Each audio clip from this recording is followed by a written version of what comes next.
Bismillahirrahmanirrahim. Assalamualaikum warahmatullahi wabarakatuh. Alhamdulillahirabbil alamin.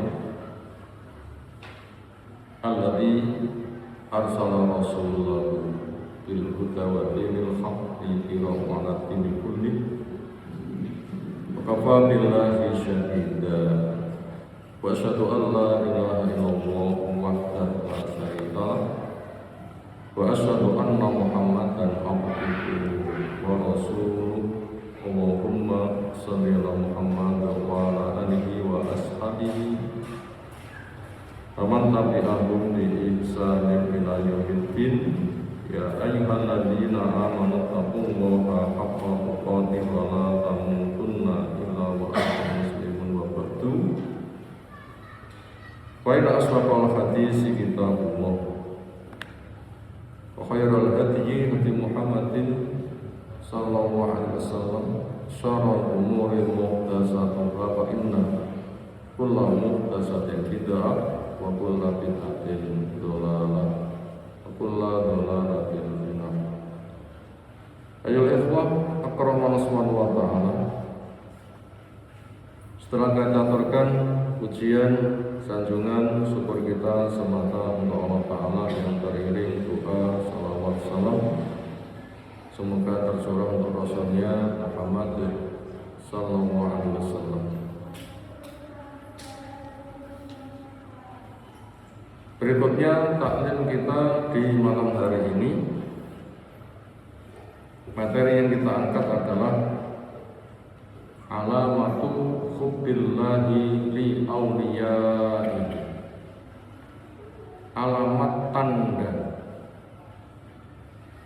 hubbillahi, cintanya Allah Ta'ala, li awliyaihi, untuk wali-walinya.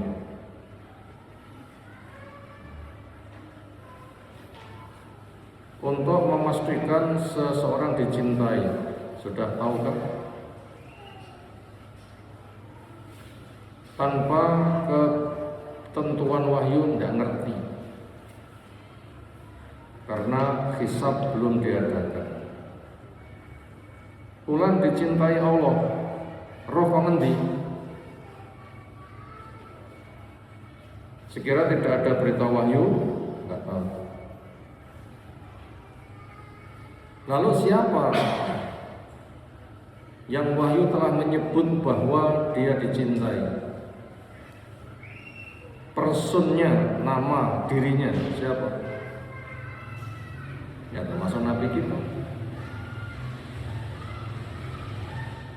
termasuk sahabat Nabi yang ke-10, yang 10 sudah dijamin surga. Semua peserta perang Badar,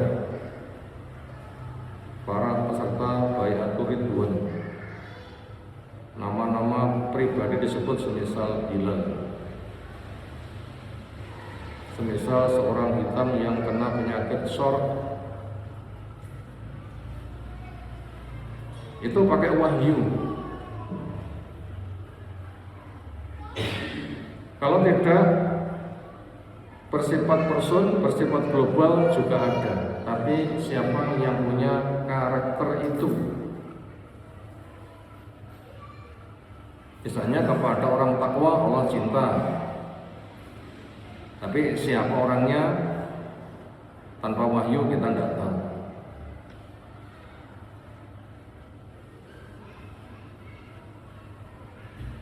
Maka untuk itu, untuk mengenalinya dengan alamat kepada mereka yang belum disebutkan nama,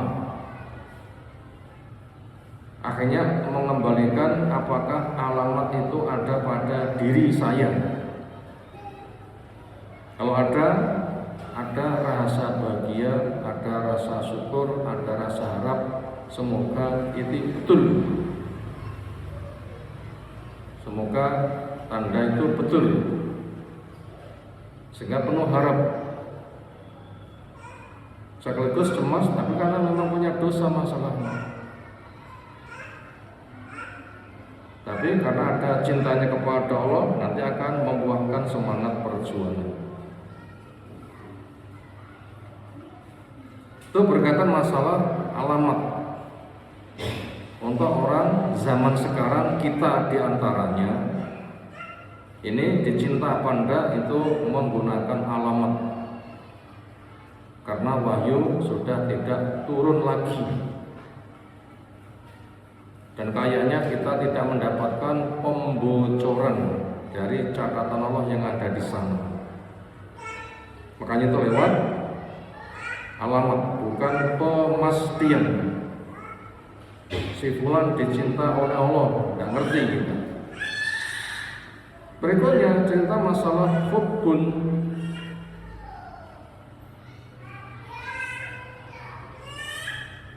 Rasa itu merupakan fitrah bawaan. Sekaligus rasa itu juga menjadi taufik. Rasa cinta bawaan, belum berusaha sudah ada. Apa itu contohnya? Cinta topi, cinta tabiat, cinta bapak, cinta ibu, cinta anak, cinta saudara, cinta kepada orang yang memiliki kesamaan. Itu bawaan, itu fitrah, itu tabiat. Cinta kepada benda-benda ketika punya butuh, menjadi sebab tercukupi butuhnya. Ada juga cinta itu merupakan taufik, pemberian dari Allah. Apa contohnya? Dalil menjelaskan perkara yang dicinta oleh Allah. Orang belajar diberitahu, ini perkara yang dicintai oleh Allah, maka cintailah. Ketika orang itu berusaha mengimani dalil dan berusaha untuk mencintai dan berdoa, nanti Allah akan berikan rasa itu. Ini taufik.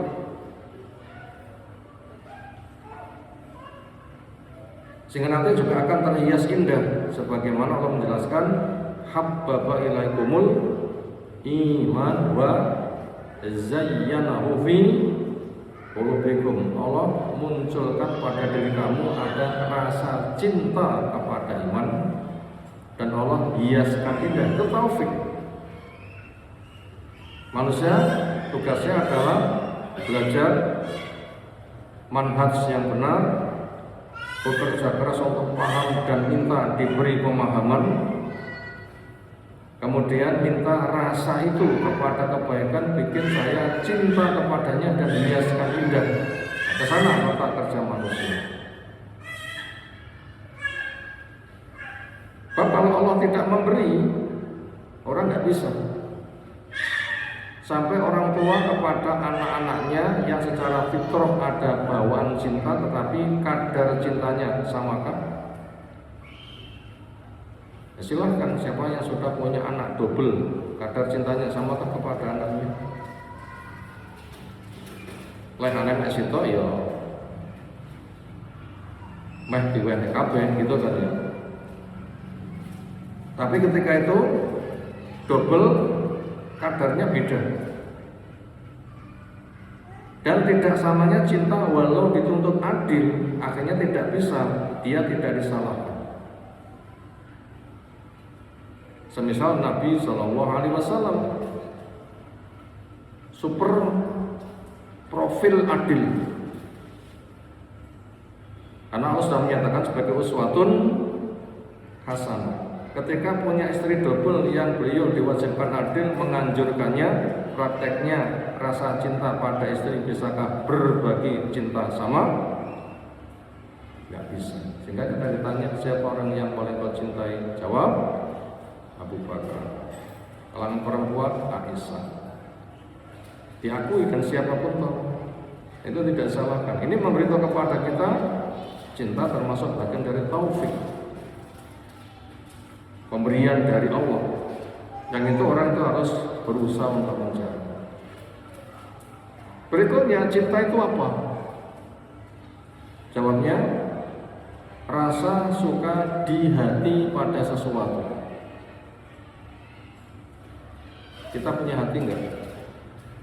Ya mesti. Adakah rasa suka? Ya jelas memang itu fitrah bawaan. Rasa suka di hati pada sesuatu, tentram ketika bersanding dengannya, susah ketika berpisah darinya. Untuk menjaga kelestarian dia siap berjuang. Itu tanda cinta. Rasa senang ada di hati pada sesuatu, bersanding, tentram, berpisah, susah. Untuk menjaga kelestariannya siap berjuang. Itu cinta. Macamnya ada yang fitrah sudah kita sebutkan di atas, macamnya ada yang kafir apabila rasa cinta itu condong kepada kekafiran sehingga menyeret kepada dosa. Kemudian yang ketiga ada yang bisa menyeret kepada kesyirikan apabila cinta kepada makhluk sama dengan Allah, bahkan ada yang malah melebihi.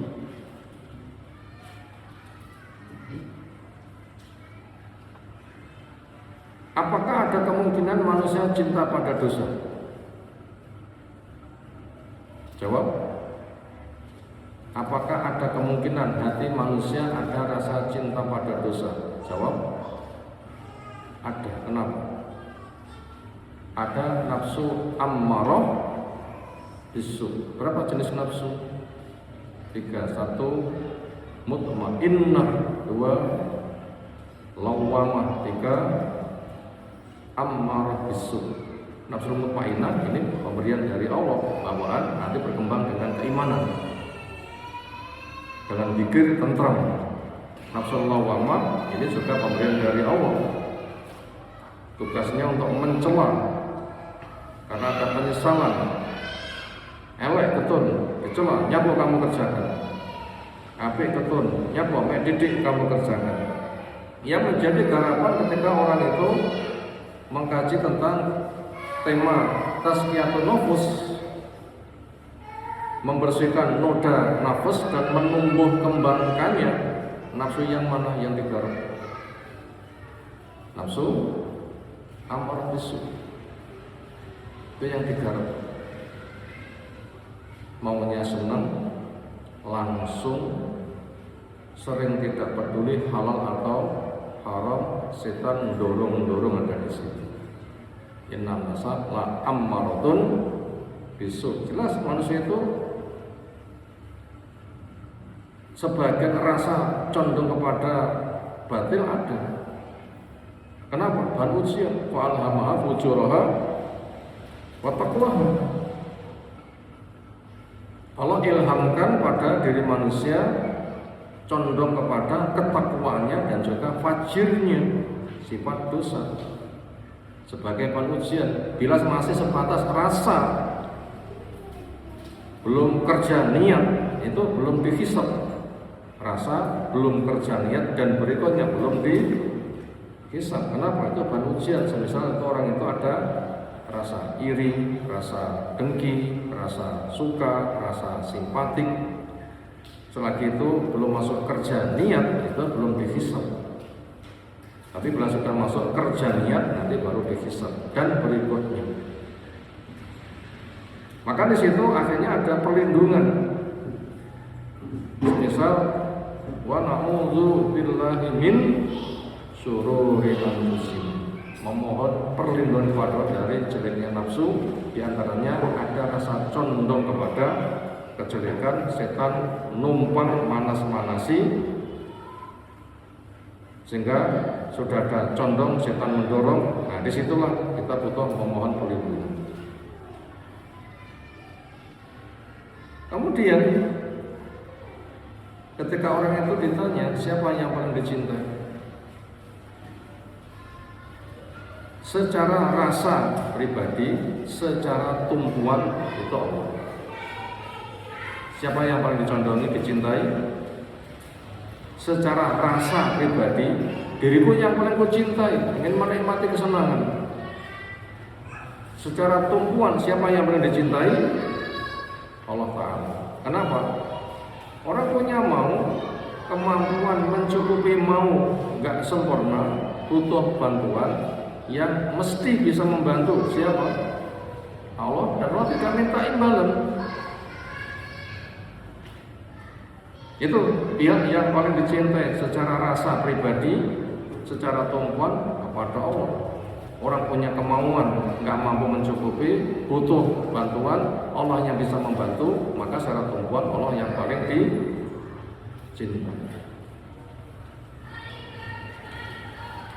Allah yang paling dicintai. Maka cinta kita kepada makhluk, entah itu fitrah atau memang kita boleh untuk mencintai, itu supaya sejalan dengan Allah, jangan sampai bertabrakan.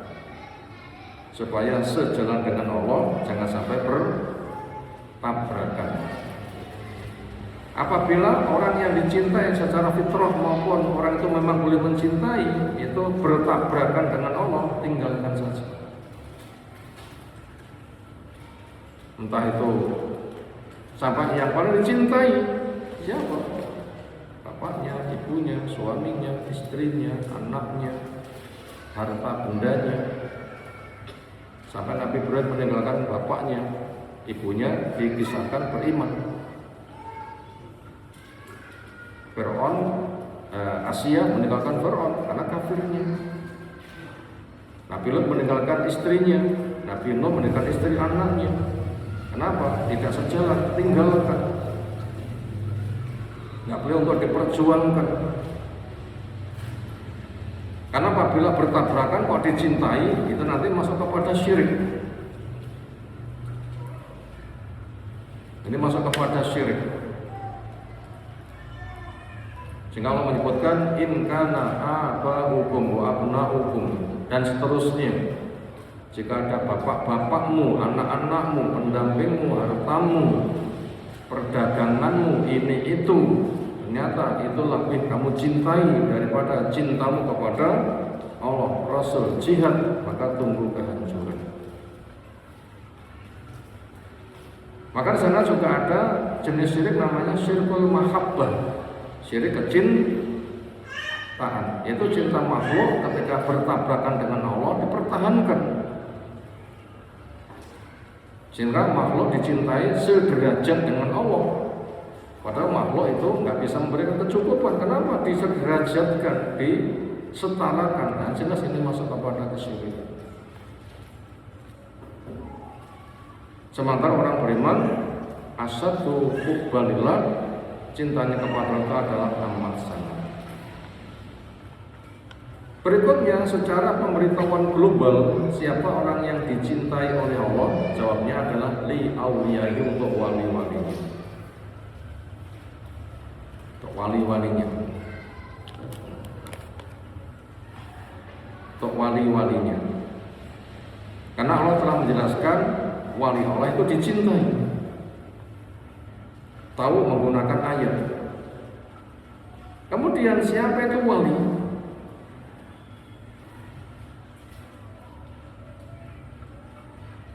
Karena Allah yang memiliki hak menentukan wali dicintai, maka Allah juga yang memiliki hak untuk menetapkan kriteria. Maka dengan begitu manusia tidak boleh untuk menempuh sistem raba-raba. Sopo ya wali, kira-kira apa A, kira-kira apa B, kira-kira apa C, tidak bisa. Karena Allah memiliki sifat cinta sesuai keagungannya. Allah mencintai siapa yang dikehendaki, tentunya ada kriteria. Nah, karena yang mencintai Allah, maka yang menetapkan kriteria juga Allah. Manusia tidak bisa membuat kriteria sendiri. Apa contoh kriteria yang ditetapkan manusia?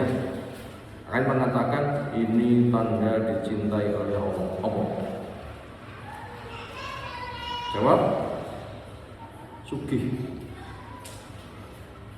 Karena mengikuti rasa pribadinya. Ketika cinta pada seseorang, senang nyangon. Sehingga hukum ini yang bikin ketetapan. Seolah mensifati Allah dengan sifat dirinya. Bolehkah mensifati Allah dengan sifat dirinya? Tidak boleh. Allah yang menetapkan kemauannya sendiri. Fa'alun lima yurid. Allah punya hak berbuat yang dikehendaki. Kita nggak bisa mensifati Allah dengan rasa kita.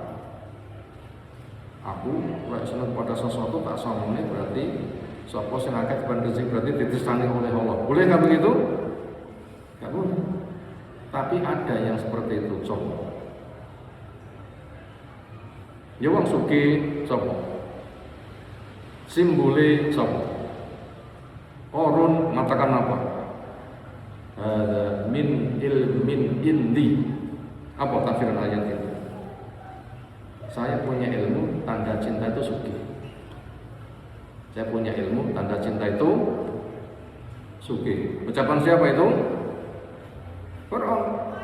Kalau di masa Nabi, seorang majikan yang punya buruh ketika ditagih bayaran dari kerjanya, ternyata dia mengatakan, "Cuk, tak bayar nek akhirat." Tapi tanda cinta Allah itu sugih. Berarti yang bener agamaku itu agama mau buktiin aku sugih. Sok lek pancen tangene di padang masa, saya pun juga sugih nek kono sok tak bayar. Kisah siapa itu? Coba sing hafal jenenge.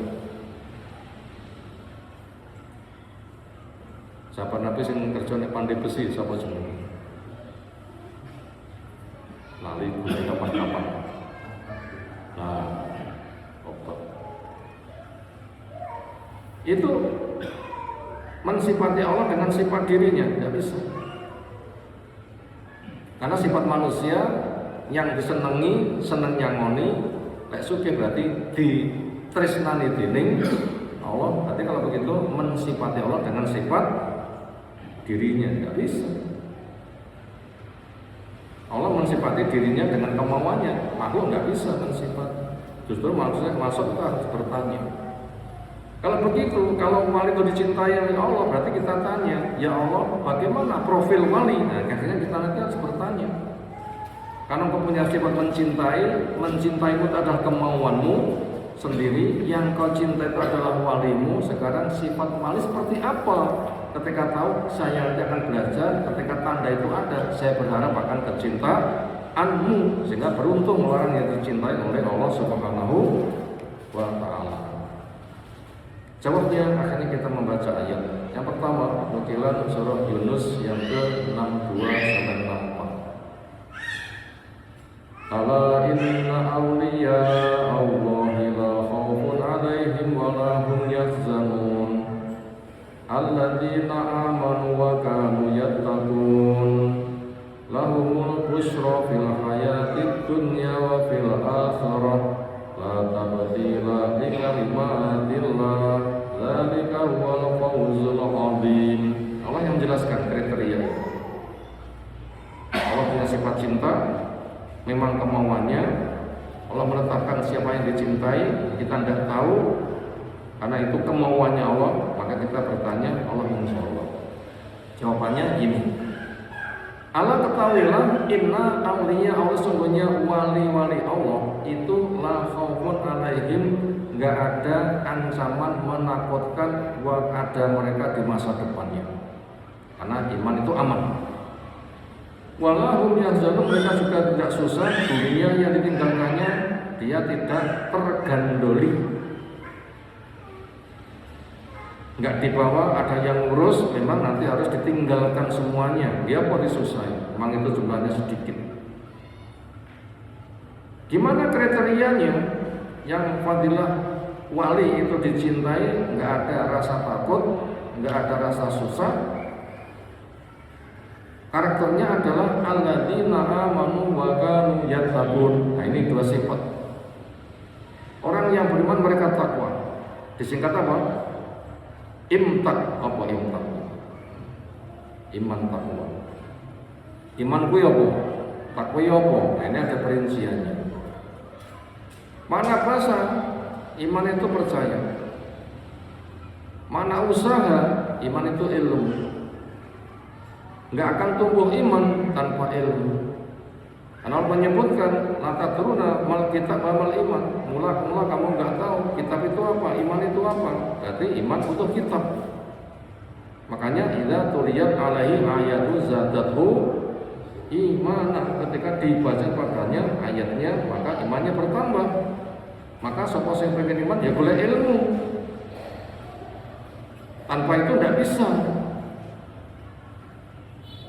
Akhirnya nanti bisa mengenal keagungan Allah, nama Allah, sifat Allah, rububiyah Allah, uluhiyah Allah. Ketika sudah kenal, wujudkan bahwa pencipta, pengatur, pengurus, pemilik alam raya itu Allah. Allah punya nama-nama misalkan kerja, alam raya hasil ciptaannya yang besar dan kita kecil. Makanya kita sangat kecil berharap kepada Allah yang mampu mencipta semuanya. Akhirnya menghambanya hanya kepada Allah dengan cara Allah, mengharapkan rahmat Allah. Itu iman itu mengakui kedudukan Allah. Diwujudkan dengan 5 pekerjaan, diyakini di hati tanpa ragu, dikeraskan lisan dengan serta 2 kalimat syahadat, syahadat la ilallah, pengakuan Allah satu-satunya yang diibadahi, syahadat Muhammad Rasulullah, perwujudan cara beribadah dengan petunjuk Rasul. Lalu diwujudkan dengan pekerjaan, cari ilmu dulu, mana jalan surga dikerjakan penuh harap, mana jalan neraka ditanggalkan dengan penuh pada. Yang keempat, iman bisa bertambah. Bagaimana menumbuh kembangkan iman itu dengan ayat-ayat. Yang kelima, iman bisa turun. Maka waspada dari dosa, kemalasan, apalagi syirik. Itu bisa meluluh lantakkan. Di masyarakat syirik adakah? Oke, kenapa? Wa ma yu'minu aktsarun billahi illa wa hum musyrikun. Keh iman ning musyrik. Gimana untuk kesyirikan? Punya Tuhan double.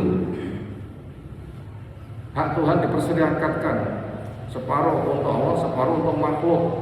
Napa contohnya? Nyembah Allah carane ngarang dewi. Itu tanda kesyirikan. Nyembah Allah carane ngarang dewi. Itu tanda kesyirikan. Kudune nyembah Allah dengan cara Allah. Itu namanya tauhid. Tapi nyembah Allah caranya ngarang diri, berarti ada 2 Tuhan. Tuhan yang sembah, Tuhan yang membuat syariat. Ini banyak terjadi dengan tanda bid'ah yang ada di masyarakat. Nah, cukup banyak bid'ah di adzan, bid'ah di sholat jenazah, bid'ah di sholat 5 waktu dengan penambahan sebelumnya, sesudahnya. Pada itu nggak punya kewenangan belas. Syariat itu milik Allah, kok gawe dewi, itu tanda kesyirikan. Makanya supaya enggak terperosok kepada syirik yang sangat bahaya perangkapnya, maka harus kembali hukum asal ibadah itu haram. Ojo wani tanda kecuali sudah tahu dari.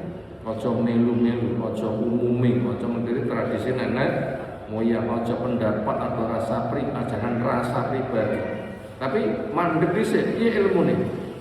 Biar Quran ini, bagaimana tafsir dari Nabi SAW, bagaimana praktek dari para sahabat, batasi. Kalau sudah tahu, baru beramal, supaya nggak terperosok kepada apa? Kesyirikan. Itu tanda iman. Jadi wali Allah siapa yang mau begitu? Yang kedua, mereka takwa, yaitu menjaga diri jangan sampai terkena murka dan siksa Allah. Makanya jalan yang Allah suka kenali dikerjakan penuh harap, jalan yang Allah benci kenali ditinggalkan dengan penuh waspada. Takwa tanpa ilmu juga nggak mungkin. Maka unsur takwa itu ada 6. Berapa? 6. 1. Mengenal jalan yang diridhoi oleh Allah. Kemudian dilaksanakan bertumbuhnya hanya kepada Allah. Yang ketiga, diiringi rasa harap hanya kepada Allah. Nyembah Allah, pakai cara Allah, berharap rahmat Allah, menjauhi larangan Allah dengan petunjuk Allah, takut siksa Allah. 6 kan? Itu takwa. Makanya takwa tanpa ilmu tidak bisa. Karena jalan surga, jalan neraka Allah yang bikin ketetapan. Karena surga itu milik Allah. Caranya masuk Allah telah menetapkan kriterianya. Gak oleh yang pasar tuku duit-duitan. Kenapa? Sudah ada standar nilai uang. Persis duit tapi mainan nggak bisa. Persis duit tapi palsu ketika dicek juga nggak bisa. Kalau itu saja sudah ketat, surga lebih ketat. Itu tadi tentang makna takwa. Lahumul busra, untuk mereka mendapatkan kabar gembira fil hayati dunia, di dunia, dengan zikir hatinya tentram, syukur dan sabar. Wa fil akhirat, juga di akhirat, dengan husnul khotimah, nikmat kubur, aman di padang mahsyar, bisa meniti jembatan lalu masuk surga. La tabdila li kalimatillah, ketetapan Allah tidak akan mengalami perubahan. Dzalika wal fawzul azim, itulah keberuntungan yang besar. Jadi untuk mengenal sifat wali Allah yang telah menjelaskan, dan kita harus adaptasi, ojo gawe kriteria wali sendiri. Di masyarakat banyak kan yang bikin kriteria wali sendiri. Yo oke. Nanti bis benco tabrakan, bolehnya wong gendeng utuh kayak ning ngarep dhewe, sandene sopirnya wong kuwi wali benco tabrakan. Wali nopo sebenarnya? Bukan seperti itu wali. Jangan mempersepsikan, mengesankan wali dengan kriteria sendiri, tidak boleh. Mbah Yai kok ora tau cuma nyapo. Kowe wali yo kebal hukum. Jane ya cuma wong ndak tau nyapo, cumane nek Mekah. Terus nitih apa Pak Sajjad? Lah wong lagi mulai Pak Mbah Yai wis nek omah, ya pancen cuma semari. Banyak yang dibodohi seperti itu. Orang yang rotok cerdas itu gimana membantahnya? Mbah Yai jami mereka kalau mereka nggih sami nggih. Jadi jam 12 sana jam berapa? Jam 8. Adakah Jumatan kono jam 8? Itu rada kritis titik, terus sebenarnya sudah terbongkar. Wong sing ngaku jereke dadi wali. Itu sebenarnya adalah wali setan yang subhat, salah tetapi berpenampilan seorang tokoh Islam, itu bahaya. Yang kedua, nukilan dari surah Al-Maidah yang ke-54. Allah Ta'ala, Allah memanggil ya ayyuhalladzina amanu, man barang siapa yang yartata murtad, ngaku Islam tetapi meninggalkan Islam, sehingga perilaku kafir yang dipakai. Artinya dengan ia tinggalkan agamanya, resikonya fasofa yatillahu, Allah pasti akan datangkan biqaumin kaum yang lawas dihancurkan, yang berkriteria dijadikan pengganti. Yang yuhibbun, kaum itu dicintai oleh Allah, wa yuhibbuna, mereka juga cinta kepada Allah. Sifatnya adilatin alal mu'minin, lemah lembut sayang, mencintai kepada sesama mukmin. Aizzatin al kafir, memiliki sifat izzah, gengsi, menolak keras kepada orang kafir dan kekafirannya. Yujahidu nafisabra, mereka bekerja keras meninggikan agama Allah, ilmu Allah, mentauhidkan Allah, ibadah kepada Allah. Islam diperjuangkan. Wala yakhafuna laumata laim, mereka tidak takut celaannya orang yang mencela. Dzalika fadlullah yu'ti man yasha, itulah fadilah Allah yang Allah berikan kepada siapa yang dikehendaki. Wallahu wasi'un alim, dan Allah itu zat yang maha luas rahmatnya, pemberiannya tidak bisa dihitung. Lagi Allah itu zat yang maha tahu. Maka siapa yang profilnya sesuai, maka Allah pasti akan memberikannya, dan Allah tidak akan keterucut salah pilih kepada siapa yang berhak mendapatkan perwalian dari Allah Subhanahu wa Ta'ala. Ayahnya sudah kesusul waktu Isya, materi separuh belum kita dapatkan daripada tergesa-gesa sehingga kurang diperhatikan. Kita tunda saja materi berikutnya, insyaallah bisa kita sambung di kesempatan yang akan datang. Silahkan disimpan supaya tidak hilang. Insyaallah kita lanjutkan kajiannya, sebulan akan datang. Silakan nanti disimpan di hilang.